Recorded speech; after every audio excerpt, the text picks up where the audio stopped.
Kalau Rabu saya di sini saya akan menjelaskan tentang pengertian fikih. Secara tinggi sebenarnya saya paham mendalam. Selain itu, fikih juga bermakna mengetahui sesuatu dan memahaminya dengan baik.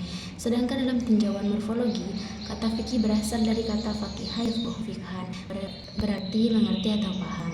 Fikih secara terminologis adalah ilmu tentang hukum-hukum syara yang bersifat praktis yang diperoleh dari dalil-dalil yang terperinci.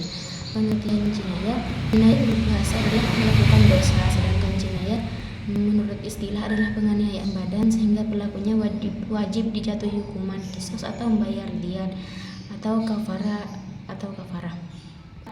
Pengertian fikih jinayah. Fikih jinayah adalah ilmu yang membahas hukum-hukum syariah berhubungan dengan perbuatan yang dirancam dengan hukuman di dunia.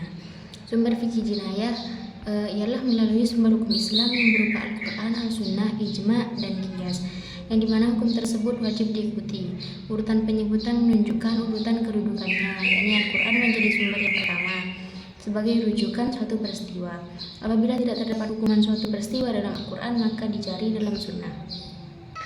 Kalau terdapat dalam Sunnah, dicari dalam Ijma, dan jika tidak ditemukan dalam Ijma, maka dicari dalam Qiyas. Asas-asas HPI. Yang pertama, keadilan, yaitu Quran Surah An-Nisa ayat 58. Yang kedua, manfaat, Quran Surah Al-Ma'idah ayat 119. Yang ketiga, legalitas atau keabsahan menurut undang-undang, Quran Surah Al-Isra ayat 15. Yang keempat, tidak berlaku surut atau non-retroaktif, Quran Surah An-Nur ayat 4. Yang kelima, larangan minta kesalahan kepada orang lain, Quran Surah Al-Isra ayat 15. Praduga tak bersalah, Tuhan Nabi. Yang ketujuh, pemaafan dari Quran Surah Al-Baqarah ayat 178. Kedudukan fikih jinayah sangatlah penting bagi manusia sebagai individu maupun kelompok dalam masyarakat. Maka dari itu perlu terpahami dan diimplementasikan dalam kehidupan sehari-hari dalam beragama, berbangsa, dan bernegara. Tujuan hukum Islam pertama, pemeliharaan agama. Yang kedua, pemeliharaan jiwa. Yang ketiga, pemeliharaan akal. Yang keempat, pemeliharaan keturunan. Yang kelima, pemeliharaan harta.